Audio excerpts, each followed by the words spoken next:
Good morning po, ako po si Zeph, yung Bakit bagong ngayon ka lang? Kahapon pa kami naghihintay. Ay, pasensya na po kahapon lang din po kasi ako nakapag-impake. So... Ganon? Paghintayin ako? Alam mo, pakakaltasan ko ang sweldo mo ng 1 linggo. Multa na yan doon sa iyong kabagalan. Ayoko nang tatamad-tamad dito. Halika, halika! Dali! Pasok! Dito! Ay, teka po. Sige, magbihis ka na ng uniforme mo. Pagkatapos, linisan mo yung CR ni Ma'am Elijah. Pagkatapos, labhan mo yung mga damit niya.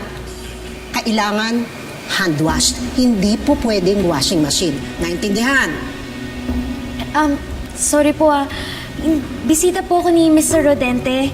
Actually, talent po niya ako Senior po ako. Hindi po ako namamasukan. Talaga lang? Wala sa itsura? Totoo po talaga. Kahit itanong niyo pa po sa kanya. Utusan ba ako?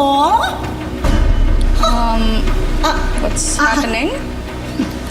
Ma'am Elijah, kasi totoo ba na itong babaeng ito kasama niyo daw sa agency? Singer daw siya. Ew.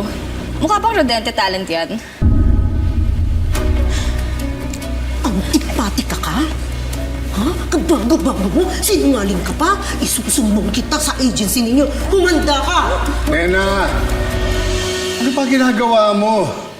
Si Stephanie yan ang pinakabago kong talent. Sa pinakamagaling kong singers. So dito na siya titira. So I want you to treat her kung paano mo tratuhin si Elijah.